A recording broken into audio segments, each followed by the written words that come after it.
of That Tractor means it's time for us to go to work. Welcome to the Give Us the Dirt podcast powered by HGC. My name is Brandon and I am your host.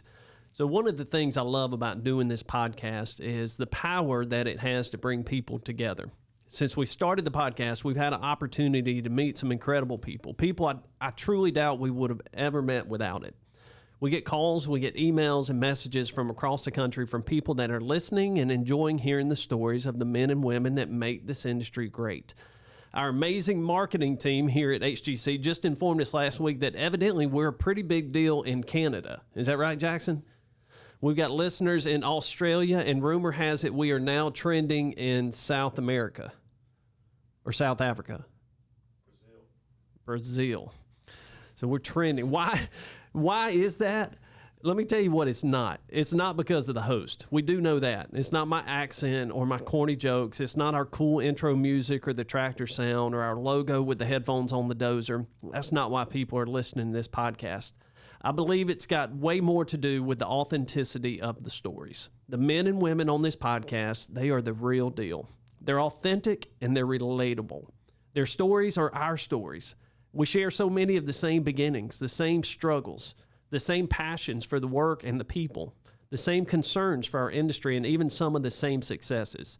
Through authentic, uninterrupted conversations right here in this studio, we've been able to excavate some of those values and common threads that unite us and inspire us. Those authentic conversations shared on the podcast are what connected us with our guests today. I want to share an email that we received recently with you. The email reads like this. I just wanted to say thank you for putting together a great show with our industry's best leaders. There are a lot of podcasts out there on leadership and being a better business owner, but this podcast relates to people like myself and others in our regional industry in a more segmented view. With the hurdles we faced over the past 24 months in material and labor shortages, escalations, fuel cost, inflation, etc., it's easy to find yourself downhill looking up. The past few weeks of hearing the interviews and testimonies have blown air on the proverbial spark and grown the flame of passion for what I felt my whole life for this industry. I want to thank you for being good stewards of the industries, promoting the dirt business in a fresh and appealing light to the younger generation, as well as leading innovation in training and education. Although I've only seen your training facility online, I know this is the very thing that will propel us to the future, competing with other industries like IT and pharma for the nation's top talent. Thanks again. Keep up the great work. Thank you, Joel Barbour. When we received that email, we knew that we needed to invite Joel and Justin Barbour to the Academy here in Charlotte and then end up getting them here in the studio. So I'm so excited to have you guys here. Welcome to the podcast. We got Joel and Justin Barbour from Pikeville, North Carolina. Thanks, Brandon. Thanks for having us. Thanks. You guys had to be patient there. That was a lot of intro there. But I really wanted to read that email. And I want to tell you, too, that email has circulated through this company. And it really has helped to provide a little bit of inspiration for us on days where we're thinking, all right, why are we doing this? And does it even matter? So I want to thank you for sending that. And I want to talk about you guys. I want to talk about the company. I want to get to know that. But first, I want to know what inspired you to write that email. What led you to do that? I mean, I think in today's industry, it is exceptionally hard to get good people to want to buy into what you're doing. We can do all that we can do in the field or in the office, trying to get good people in. But when a podcast comes out and one, it relates to the younger generation, one, because they're listening to a podcast to start with, but you start hearing people just dealing with the same things, it kind of opens the eye, not just to us, but to your listeners about, there's a good career, but the career is not always, going to be the fancy, it's not going to be sitting in an office 50 hours a week. It's going to be maybe sitting in an office 25 hours a week and getting out and doing some really cool things and seeing some things grow that maybe you couldn't do in another industry. So when you start having the outreach that you guys have had, one, just from that standpoint of reaching out to the younger generation like me and Justin, but then also with the veteran leadership. I mean, you had the Barnhills on here.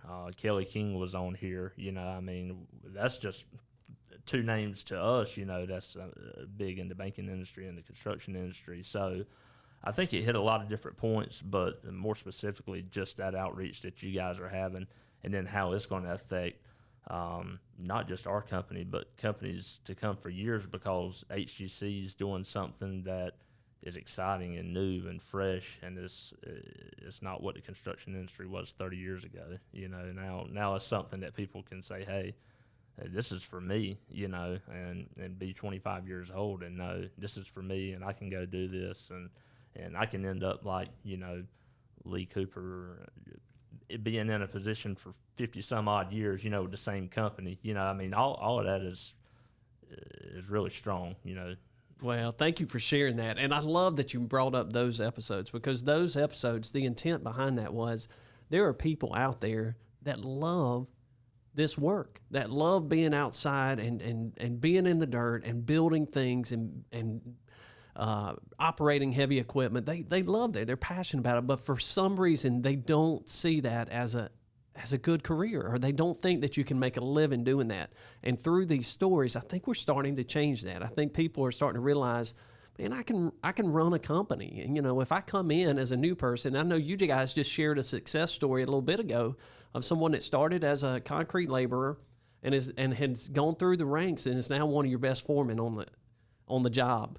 So those are the things that we hope is coming from. And I really appreciate you sending the email. That was it was inspiring to us, and I'm glad that you're getting that message out of it. Yeah, and I think the other part of that is just, you know, the hardships that maybe we've gone through with COVID, or gone through, like we said, with the escalations, or really anything that had an effect from COVID, and then the market, you know, because in the construction industry, it never really slowed down, right? You know, but it slowed down because you didn't want it to slow down, and all these different elements. And so, yeah, when you feel like your back's against the wall and you're pushing, you know, and then to hear somebody else having the same, you know, the same story or similar story as what you're experiencing, you know, then you wake up with a whole new mindset, fresh perspective, you know. And so, yeah, I guess we could sit here and talk all day about what the podcast has done, not just for us, but other people in our industry. But yeah, it's really appreciative. Well, we don't want to do that. We want to hear about you guys. So thank you for sharing that. Let's get to you guys. Tell me where you grew up and how you got introduced to construction. Well, I guess it started. It's when we were born. We're from Pikeville, North Carolina. It's a little town north of Goldsboro. Our dad kind of had been doing this all his life up until we were born, and so it was kind of all we had ever been around. He done residential construction or subdivisions, you know, built a lot of developments. It's kind of funny. We ride through, and, you know, about every neighborhood in Wayne County, we can say, you know, our dad built that street. You know, remember fishing in that pond while Dad was moving dirt or whatever. But yeah, so it just kind of always been around it. Justin shared his story about playing baseball, but two things we did: we moved dirt and we played baseball. And I kind of just stayed in. I helped Dad. I'd run the excavator. I mean, I probably wasn't the best at playing ball, not like he was, but I got out of school and I want to go get on the excavator and get on backhoe or something, move some dirt. So I just kind of helped Dad kind of through school, and I graduated in 2007. It was kind of the start of the Great Recession, and I'd always planned to go to school, you know, to get some kind of construction degree, and graduated high school. I went to a community college that had a 2+2 engineering degree or program, was going to transfer to NC State. And it just kept it went from bad to worse with the economy, especially in a little area like where we live. You know, it was just decimated by the recession, the housing crisis. And went to college, decided that I wasn't going to transfer out. Truth be told, my GPA wasn't high enough for civil. I could get into mechanical, but it wasn't where my heart was. So ended up going to East Carolina.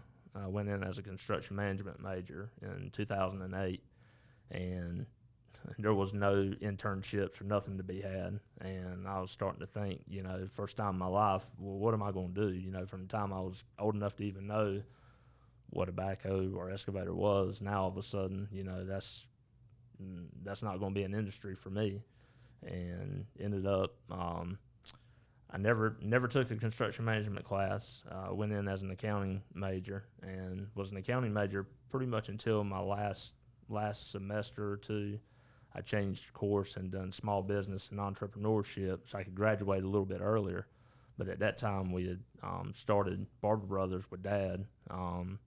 Actually, he started it and kind of named it for us because he wanted us to have something, if we wanted to be a part of it one day, and never knew in 2012, when I graduated in December 2012 and the company was started in May or June of 2012, what it would end up being. But yeah, that's kind of how I come up. And I was going to ask you that about Barbour Brothers because in the beginning it was just him, right? That's him right. and your mom. That's right. Yep. So he started a new company in 2012 called Barbour Brothers. Yes, sir. With the vision that you guys one day would be running this thing. I think he was probably hoping we were going to end up doing something else. I think he thought I was on a pretty good track with accounting. Justin was still in school at that time, so I guess the door was still wide open for whatever he wanted to do. And he played baseball for even after high school. But, yeah, he said, name it Barbour Brothers. And like that's pretty smart on his part. Yeah. That's how you get you locked in. Guys, you got to stay. I've already named the company after you. That's right. Well, Justin, so I have to admit, we kind of bullied Justin into doing this. He had made up his mind he wasn't going to be on this podcast today, and he was going to let Joel do it. But we twisted his arm and got him in here. Justin, tell me your story. How'd you get introduced to construction? Very similar to Joel, with the exception of I didn't look forward to getting on a bulldozer or excavator every day. How quick can I get to the ball field? And don't take me off the ball field. Just leave me here. Always thought that would end up coaching high school baseball or something like that. That was my dream. Played 2 years of junior college baseball, and that first year I think was when Barbour Brothers, I guess, officially was named. Then I got to thinking about it. My brother, my dad, family business. That's all I've ever known. And finished junior college ball, went to work full time, and got to thinking that I really wanted to finish my 4-year degree. So the University of Southern Mississippi's got an online construction engineering program, and it fit perfect. The flexibility to continue work, 50, 60 hours a week, go home and do your schoolwork at night. Learned a lot from that, but probably that first year of junior college ball, finishing up, coming home that summer and working all summer, it was hard to go back that second year and finish. But I knew I needed to finish what I started with the ball program, and when we lost that last game that last year, I couldn't get home fast enough to get to work. Putting up silt fence, whatever, putting pipe in the ground, Wasn't a big fan of it, but knew that was the way we were going to learn how to do the work. Yeah. And that's so you knew at that time that game's over, and you're like, this is it. I'm done pursuing this dream. I'm gonna go join. It was tough. Now there was a lot of tears. I never cried over anything like I did over baseball, but when it was over, I felt good about it. Yeah. I probably could have played at a small, Division II school or something like that, but I knew that needed to grow up and get to work. Well, that's interesting because I just assumed prior to you guys getting in here and telling a little bit of your story that the business was there. Dad was already in the business. You knew from a young age that you were eventually going to be in the business, but that wasn't necessarily the case then. No, the recession humbled a lot of people. It was one of those things where, we knew that that's what we wanted to do. But, whenever things slow down and there's not a lot, in our area, like I said, our economy is primarily focused on Seymour Johnson Air Force Base. and the residents around there. So when they're not building homes and they're not building subdivision streets, you know, nobody wants to build a restaurant or do a lot of commercial. And, you know, and at that time probably didn't travel, you know, to the Raleigh and Durham market, and really never really needed to, you know, because the housing boom was just so good for so long. So, you know, Dad kept on, but, you know, it was just one of those things. As a young adult, you know, starting a family, I had to decide, well, what am I going to do different? You know, I'm still in school, and I got a wife, and you know, actually my daughter was born in October 12, so the company was started in May. She was born in 12, and I graduated in December. You know, so there was a lot of stuff that was Life was coming fast. But yeah, I mean, the construction industry has always been really good for us, whether it be financial or emotional. I mean, there's just something that you get out of it. And you know, like when Justin was playing ball, and I'll say this, Mom and Dad might contest me on it, but there's nobody any bigger fan of Justin than I was growing up. You know, I mean, I'm 5 years older, but we'd play ball in the yard, you know, and he was on a lot of ball teams. I even coached a couple of teams that he was on, and you know, two of the things that I enjoyed coming up was running equipment and going to the ball field, you know, and being out there with him and sharing that with him. And so maybe in 07 or 08, didn't really know that we would be able to work together again, you know, but had always got along well. And, yeah, I mean, just the fact of the matter of coming out on the other side, and it all, you know, the Lord works in a lot of ways. Maybe you don't understand the timing, but, you know, I mean, I wouldn't change anything. I don't know. Justin some days probably has some stressful times, but well, that's, you know, family business is stressful anyway, and it's not a given that you're going to be able to work with each other, right? But it sounds like you guys have a great working relationship, and your mom and dad have done a fantastic job kind of getting you prepared for what the industry brings, the good and the bad. That's Justin, right. What was the hardest part about joining the family business, or was it hard for you? It wasn't very hard. Probably the hardest part was getting off the ball field. Yeah. Whenever I finally made that decision. But you guys hadn't had any issues working with each other and kind of finding your lane and who's handling what? No, I probably have to attribute that to Mom and Dad. You know, growing up, Joel was real cool and calm. I was probably a little more tough growing up, and I'd get mad with him and fuss and rip and rear. But they always taught us, you know, one day we're only going to have each other. And we grew up in the middle of nowhere. There was no neighborhood kids. We were the neighborhood kids. So we either played together or we didn't play at all.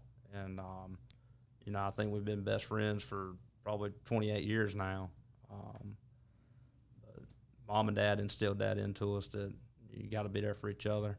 I think from a business perspective, we hadn't mastered much, probably next to nothing, but one thing that we have mastered is our lanes that we stay in, you know, on our sides. I know what my duties and roles are every day, and Joel knows his, and when we wake up every morning, we know to pursue them. Yeah. And I don't want his job, and he doesn't want mine. That makes it even better. Very true. Yeah. That makes it better. Yeah. Well, talk to me about Mom and Dad. They're still in the business. They are. Dad's probably on a bulldozer right now. If I had, he's still running equipment. Yes, he doesn't shy very. Is that what he loves to do? Oh, it's in his blood. Dad's one of those. He can do anything with his hands. There's nothing that he can't do, you know. And if he doesn't know it, he figures it out. I mean, we've been blessed with two amazing parents. You know, one growing up in Christ. I mean, our mom has us in church every Sunday, on Wednesday nights when we were younger. Dad always provided, you know, like I said earlier, whether it was financially, emotionally. You know, he taught us a lot of life lessons that we try to live out every day. But, yeah, I mean, we're beyond blessed with them and what they've instilled in us. And, I mean, I truly feel like, you know, we all bring our talents, a separate talent or a separate personality to the company.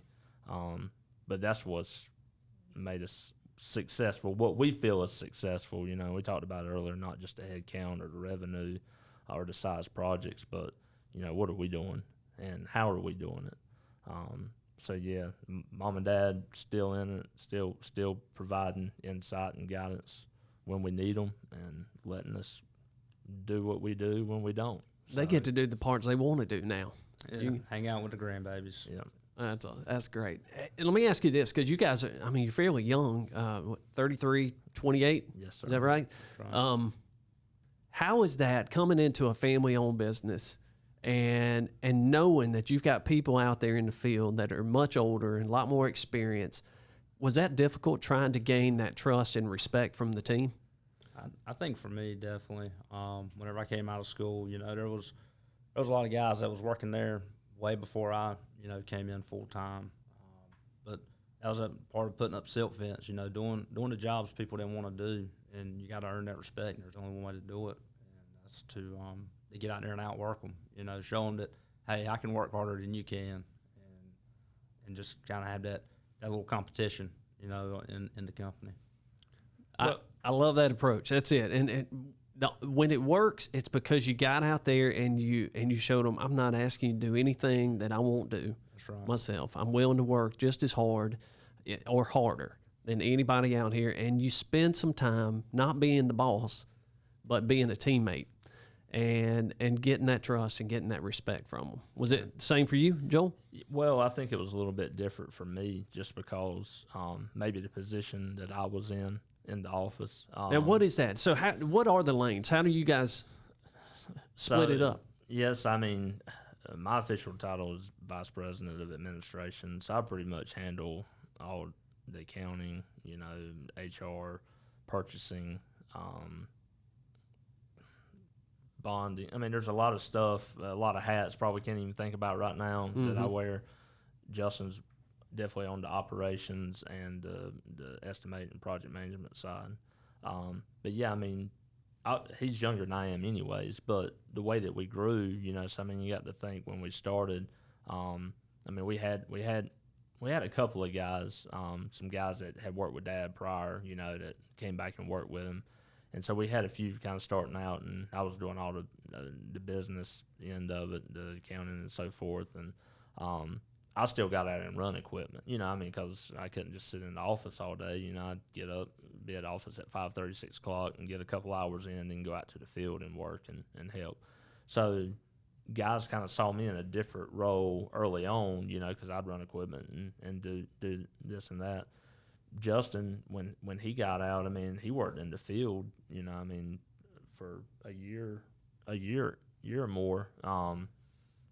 But it was in a role where maybe guys didn't actually get to see what Justin was doing. Maybe they were on a different job, or, you know, and then as Justin kind of went from strictly in the field to now in the field in the office, and we started hiring more guys, well, they're not getting to see the hands-on approach that he's got or even that I had.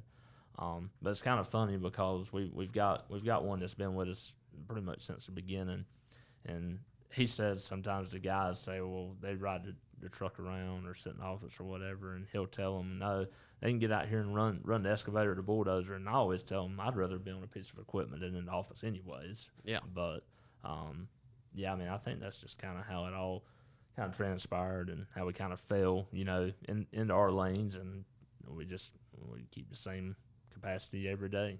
Well, that's always tough, especially in a family business, coming in and trying to establish yourself as one of them and getting their respect. It sounds like you guys have done a fantastic job of that.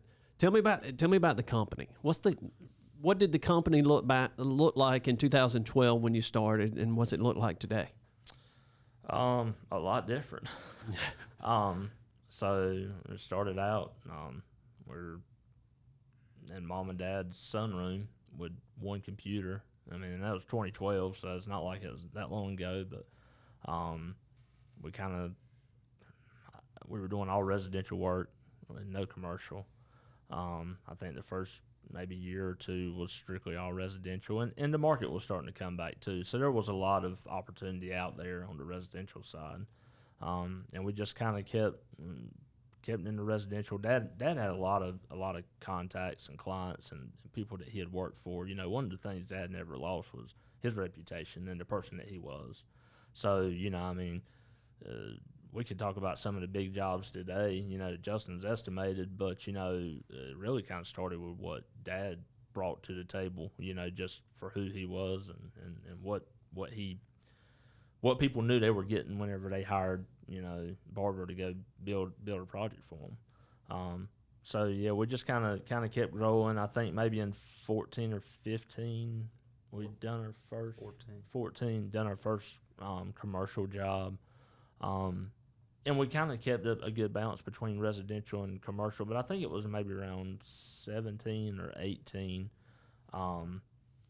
We felt like maybe we needed to diversify, even not just in a different segment of work like the public side, but outside of Wayne County. We had done a couple of jobs outside of Wayne County, but not like we are today. So Justin, when did you start estimating? 16.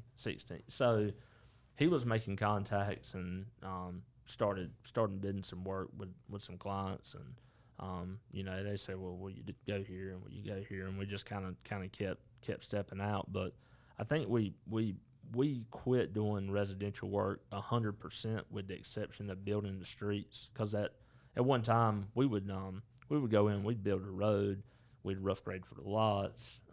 The builders would build. They might build 20 houses at a time, and we'd go in the landscape, you know, and we'd be the first ones in, last ones out. But I think the recession scarred a lot of people, the Great Recession, and that was kind of one of our business plans, was we didn't want to get caught with so many eggs in the residential basket again. And so we kind of pulled out of that. I mean, and it was a good part of our business. I mean, it really was, and we had a lot of clients and a lot of people that didn't want to see us go. But we just felt that was the way that we needed to go, and Justin was putting us on some good work. So we kept diversifying and, you know, going outside of the Goldsboro market. And we had a presence in Raleigh, a presence in Fayetteville, done a few jobs in Greenville. But it was just areas where we knew that we could work and be competitive and still make money, you know, and that's what mattered to us. And clients that were asking you to come. Absolutely, yeah. We had probably 2 or 3. I wouldn't say that we were their exclusive site contractor, but anything that we wanted, you know, they knew what they were getting when they contracted with us. And, you know, Justin done a really good job always being competitive when it was a job that we wanted and it was somebody that we wanted to work with. Justin, it sounds like the move away from residential was pretty strategic based on just trying to protect the company. What does it look like today? How much? It doesn't sound like there's a lot of residential at all. Is it all public work? Is it commercial? It's probably half and half, public, private. Maybe 60-40 public. Most of it's 60-40? And then what would you say, what's your sweet spot? What's the work that you guys can go in and knock it out and make some money and really perform well? We're still trying to figure that one out, actually. That's the magic question, right? Residential developments. Yeah. I mean, they're just Building subdivision streets. Yeah, the margins on them. And I mean, you got to think, I would challenge anybody to find someone that has built more streets than our dad has. Really? And I mean, it was down to a science where he could look at a set of plans and the linear footage and the land and tell you exactly what he could do the job for. And he can build a street without a stake. Yeah. So I think when you've got that head start already, you know, and then we start putting off-road trucks and tractor and pans and bulldozers with GPSs, and I mean, it takes off. But, you know, we probably lost a little bit of business, maybe a little bit of opportunity, you know, because obviously the housing market didn't slow down or stop like we thought it was going to. Actually, in 2020, after COVID, we had a handful of public jobs that either stopped or didn't get started. And here we've got, you know, these guys, 5 or 6 crews with nothing to do. We made a few phone calls, and the people that, you know, we didn't or stopped working for years before put us back on some work to kind of get us through. Definitely, it was a little tougher to make payroll with those kind of crews, landscaping a yard, but you know, it gave them something to do and kind of kept us a little something all along. But But yeah, no, I'd say 60-40 is a good split, but definitely residential subdivisions all day long. That's your sweet spot. Yes, sir. Well, it sounds like that reputation that you talked about earlier has created a niche market for you there, and repeat business. And like you said, even got you out of a jam when the recession hit too. So that's where reputation and doing quality work and doing what you say you're going to do comes in handy. Is when things get tough. Yes, sir. So let me ask you this: what's the size of the company today? How many employees? What kind of a fleet do you have? So we're 40 employees roughly, give or take. It may even be a few more than that. I think we're running 6 crews internally. Then we've got some subcontractors, concrete, asphalt, And a grade. grade and utility crew. I think the first year we were in business, maybe we did $90,000 in revenue. We'll probably do 10. Expect to do 10 this year. So, and our growth has been, steady. It's not, we don't want to do 10 next year and do 7 the year after. If we do 10, then 10 and a half and 11, as long as it's positive growth, that's all that matters for us. But yeah, I mean, it is night and day different, but it's a healthy company. And all your work is local. You're not traveling all over the state and chasing work. You're able to do all of that right there where you are. I think our longest ride right now is an hour and 20 minutes, and I mean that's not bad. Yeah. That's you can do that and still get home every night. Yeah. Are there any projects that you've been a part of that just stand out that you thought, hey, that was a game changer for us, or that was something we haven't done before? Justin, he's got some favorites. It's probably hard for him to pick. I mean, if I had to guess Justin's favorite that's going on right now, probably the USA Baseball Complex in Cary. Yeah, so we're doing the training facility for the national team at Cary, and when it came out to bid, nobody stood a chance to get that job but us. You were on it. Yeah. The coolest part was that one was when the college team came and played. I think they had a 2 or 3 game series, July 4th, and we're right there at the entrance. We actually had to put a little temporary walk in for them to get in, and all Mike Bianco, Cliff Godwin, all the college baseball stars had to walk right past our bulldozers and silt fence. That was a really cool moment for me. I made a point to be there that day whenever I knew they were coming in. Well, you were in heaven for that one. Yeah, that one. And Joel's sitting here thinking, all right, this guy, Justin's overestimating. I know how much he loves baseball, and he's gonna buy this project. Yeah, we bought that one for sure. I remember when it came out, and he was like, we got to get that one. And but it's just different for us. We don't have a lot of overhead in our office. We invest a lot of our money back in the field, and so when we want to get competitive, we know where we can. I think Joel's favorite job's probably the one we're working on now. Well, yeah, Fremont Elementary School. It's right across the road from his house. It is. Yeah. Is that where your kid's going to go? No, actually, they go to a Christian school in Goldsboro.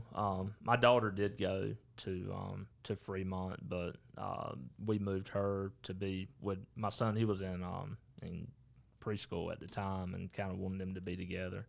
But that one is a long time coming for the county. They have a hard time building schools and doing infrastructure projects, and we knew when that one was first talked about, hey, that's one that we're going after, and we're going to go after hard. And it's actually the largest one. Yeah, that's our largest project contracted to date.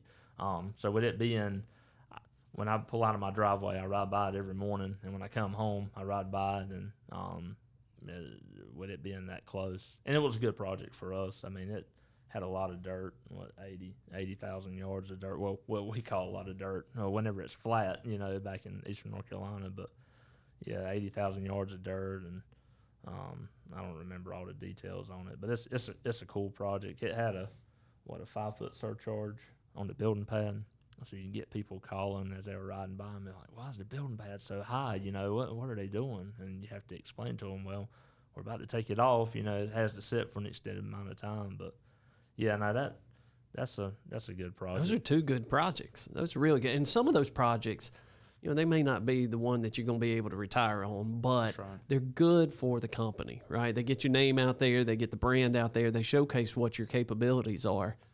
And then the other side of it, too, us contractors, we got a lot of pride, and we don't want to drive by somebody else's equipment on our way to work every morning. So those projects that are right across the street, you know you're getting those. That was going to be tough. Yeah, well, Joel's got the Fremont School, and then we've got a project at the Wayne County Executive Jetport that I go by every morning. So we landed that one. That one was pretty cool to get. That was a pretty big job for us. At that time, it was the biggest contract we had signed to date. Yeah, I remember when Justin went after that one, and he texts, because he always texts me and Dad when he's in the bid openings, and I think there was 3 other companies that you're bidding against, maybe 4, and they were all the big players. Not just I don't even know if anybody else from Goldsboro bid that job, but you know the big guys, and you know Barnhill being one. Yeah, Barnhill was one. So you guys compete against companies like that. I mean, you find not, yourself up against the big boys from time to time. Not often, but we do, and we can, you know, on those types of projects. Yeah. Well, and one of the things was when we went off, you know, and we worked in these different markets, and we kind of built our business, and a lot of people had remembered us, you know, as the smaller company, you know, just do residential development or, you know, landscaping or small site work. And we were able to go out and, you know, and we started doing those $2 and $3 million projects. And so when we came back to Goldsboro, you know, it was kind of like, you know, where did they come from? You know, because they just don't see us working a lot. But we kind of made it a point, you know, in our business plan that, you know, anything in Wayne County, you know, specifically in northern Wayne County from Goldsboro north, I mean, we're roping off. You know, I mean, if you come in and you beat us on a project, you've earned it. You've earned it. I mean, we've got the resources, and you know, it's right there at home. And you know, I mean, with the bonding the way things are now and having the capacity, I mean, I'd honestly say unless they're going to build another freeway or interstate through, you know, a really big project, there's really nothing in our area that we couldn't handle, you know, from a site work side. And that's great. So we want to make sure that we stay competitive and have as many projects around our area, and it's growing too, so that helps a lot. Well, there's advantages of being lean and being able to go out and pick the ones that you want to be aggressive on. And let me ask you this. So this is the part where we say, give us the dirt. We're going to dig a little deeper here. So you mentioned in your email that over the struggles of the last 24 months, what's that look like for Barbour Brothers? I would say definitely the escalations. The escalations and the fact that I don't believe there's been a job yet that we've got any escalation help with on the public side. Now, on the private side, the developers... Meaning that you weren't able to ask for more money. You were stuck. That's right. And that was extremely hard. And I mean, I always told people it's kind of like this, you know, if you contracted projects in, you know, early to mid. Did y'all feel that? I did. I saw Justin's face. So the academy is right beside Vulcan's rock what I was wondering if we were. Yeah. So that was a blast. Okay. You're safe. You're okay. I figured they were practicing vibratory rolling. But that's exactly what it felt like. Was a blast. Okay. That was a mild one. Sometimes they'll really remind you that they're here. Got to get some more rock out. That's true. That's true. But yeah, I mean, when you bid to work at the beginning of COVID, and then it got delayed, and then it started. Well, as the materials started to tighten up and the escalations, you know, it was kind of one of those things that's would upcharge us what you need to, but get the material on the ground. So not only are you dealing with escalations, but you're dealing with not being able to get the material. Or you're getting material, but you're not getting all the material that you need. So, you know, you're having to lay a certain stretch of water line or RCP, you know, whatever it may be. But I would say that was probably the biggest for COVID. that we dealt with was the escalations. Help was, has always been hard to come by. I mean, we try to find innovative ways to get people in the door, and once they start, hopefully they stay and we retain them. But I don't really know that the labor, and Justin may attest to that differently than I will, because I like payroll to be low, but you got to have a good payroll to get the work done. But I'd say the escalations was definitely our biggest escalations and material delays. And I don't think people realize that that are on the outside of the industry looking in. They see we've been essential since COVID, right? We've been rolling. The construction that's out there right now, there's a lot going on. But the impact that COVID had on us was tremendous, and it continues to be tremendous. It's almost like it just backed all these projects up, and then you had to go out and acquire the resources to be able to get it done because you didn't have enough equipment, you didn't have enough people, so you had to go get that. But then at the same time, you're dealing with material escalations and inventory shortages, incredible lead times. All these things start piling up and eating at your margins. Justin done a good job putting us in a position where we didn't have so much work that was a major issue for us. And I mean, that's why I tell people there was probably opportunities for us to grow a whole lot more and a whole lot faster, whether it be revenue or head count. But part of the being reserved, I feel like helped us maybe come out on the other side. Well, if we're even on the other side of COVID, because we're still dealing with it today with escalations and material shortages, but making sure that, hey, we had enough work, but then, not too much work, and kind of, that's always a hard, that flow. Sure. Do you got enough or not enough? And we kind of just adopted a philosophy of, whatever we want next year's revenue to be, that's what we keep in backlog, and so him and I do a really good job of kind of getting together and looking at where we're at, what we've got coming up. You never want to tell your good customers no. We've had to do that a couple of times, but I would say Justin primarily as far as the projects through COVID, and then obviously that's his side too, is the materials and procurement of the materials. Yeah, that's a challenge. That's I'm hoping that we start to get some relief on that one, and I know every contractor out there is right now, but I do think there's been some benefits to it. Of course, we've had margin erosion, and we're not making what we should be making on some of these projects, but I do think it's allowed us to have conversations with contractors and owners and clients that we haven't been able to have before. Yeah. And even the contracts look a little bit different today than they did 2 years ago. So we're having those conversations. So once we start getting back to normal, I think there's going to be opportunity from that for us. Justin, let me ask you this. You mentioned where you guys excel, and it sounds like that residential infrastructure is a sweet spot for you.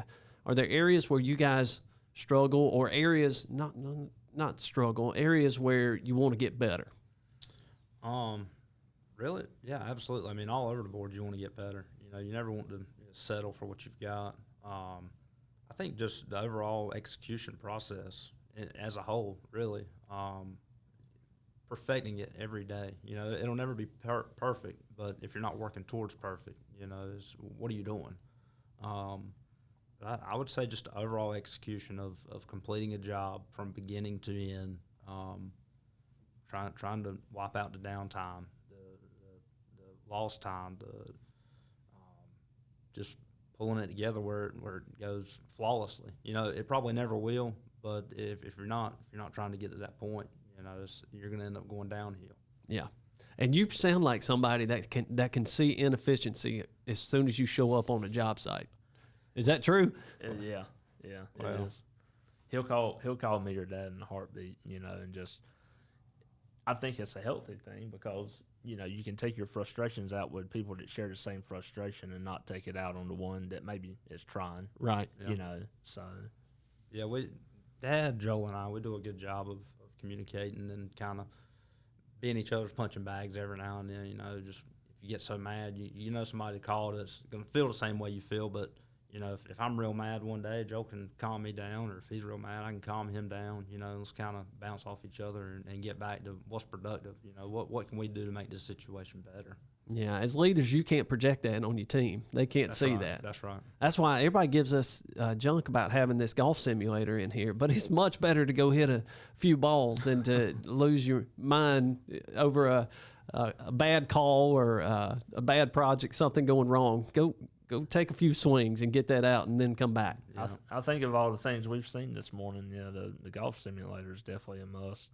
We joke because we've got a shop and we don't work on everything's outsourced for us, Yep. and we've been talking about what to do in addition to birthday parties, Christmas parties, company events, and so forth. What we're going to do with that shop, and I think we've got plenty of room to put a golf simulator and maybe Look, some remote control. I don't know earth about moving that. I'm equipment. telling you, I think they caught me in a weak moment when they talked us into that golf simulator. But hey, if it keeps them calm and mindfulness over what they're doing, it's worth it.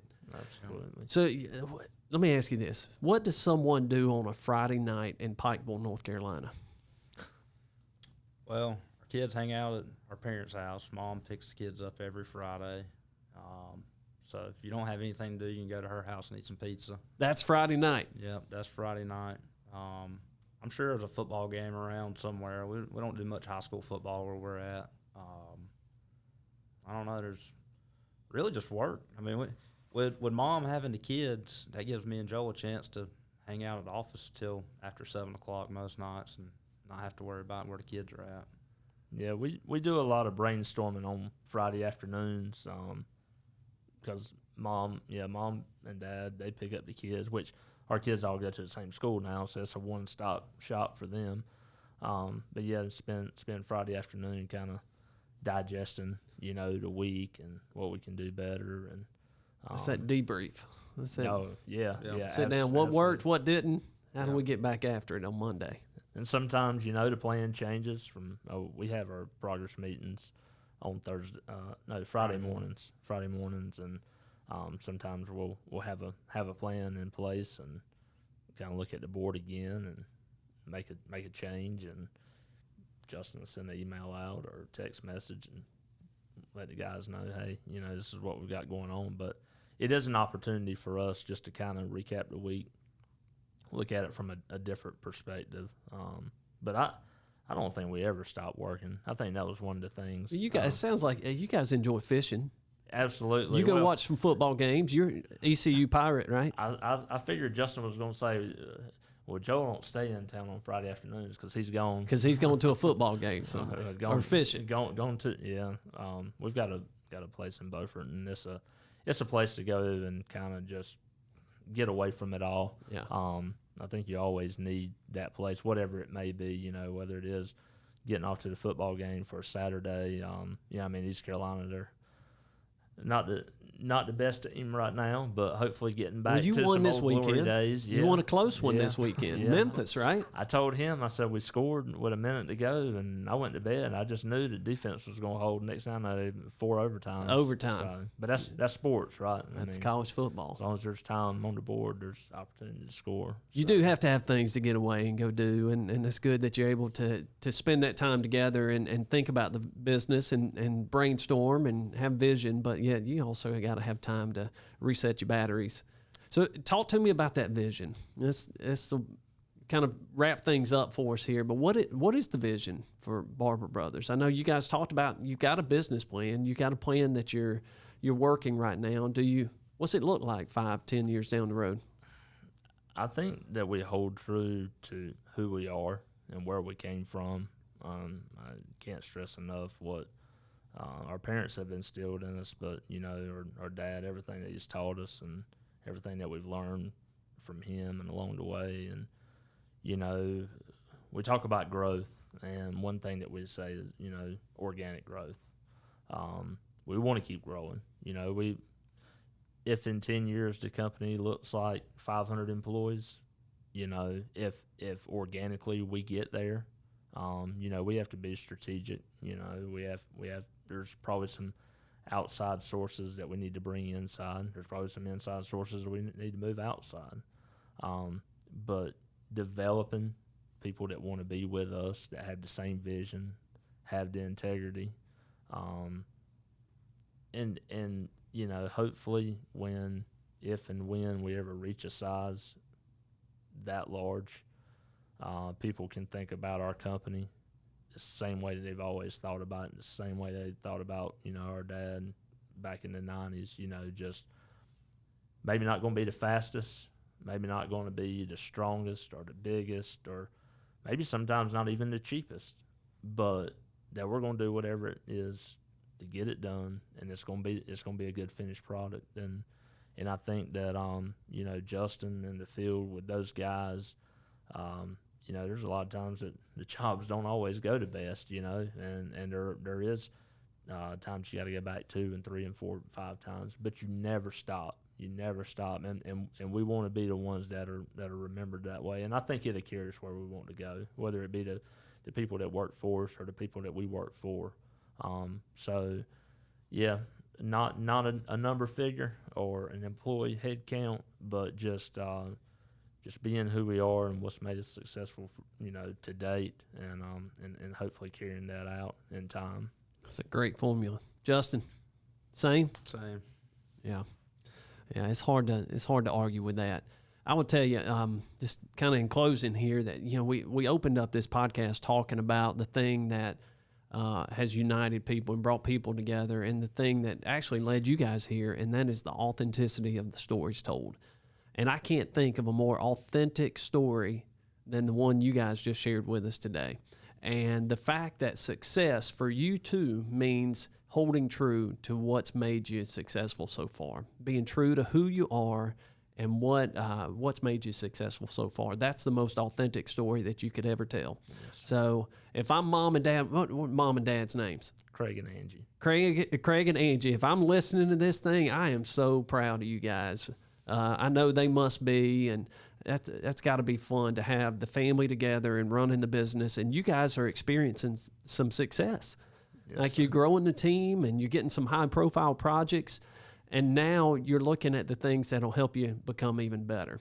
And I know we didn't get into it a lot on the podcast, but earlier we were talking about how you guys are really committed to investing in people. And I think I told you too that you guys are much further along in this process than I was at 28 and 33. Like, you've already figured out it takes investing in people and making people feel a part of something bigger than just that project. They're part of a family, whether their name's Barbour or not. That's right. You guys have a great definition of success, and it doesn't have anything to do with a number or size. It's about being the best.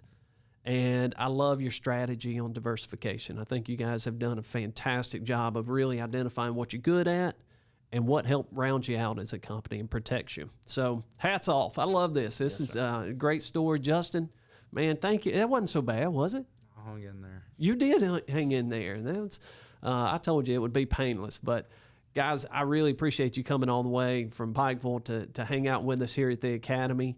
You know, lean on us, use us as a resource. We'll be following your journey, and excited to see what you guys continue to do. Absolutely. And we just want to say thank you, you know, for everything that you guys are doing for the industry. You know, and the email, just tip of the iceberg. But, you know, this is what it's going to take, you know, for the construction industry, but definitely in the grading industry, to come back. And the recession, it scarred a lot of people, you know, for a lot of years, and now that the market's coming back, and what you guys are able to do, and hopefully it just continues to spread and benefits us all. So thank you from the bottom of our hearts, because we really do appreciate it, because it helps us in more ways than it just one. So, well, thank you for saying that, and thank your wife for those amazing cookies. I wish I could show everybody. They had Give Us the Dirt cookies. Absolutely.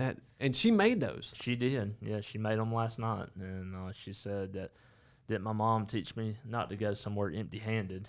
So I said, no. She said, well, let me make you some of these. So yeah, she's an artist for sure, and was impressive. Don't know where we'd be without our wives, for sure. We didn't talk about them, but they're definitely the backbone. So. Amen. Well, I'm gonna go get me a cookie, because food doesn't last around here long. So I'm gonna go. Guys, thanks again for being on the podcast. Thank you, Brandon. Thank you.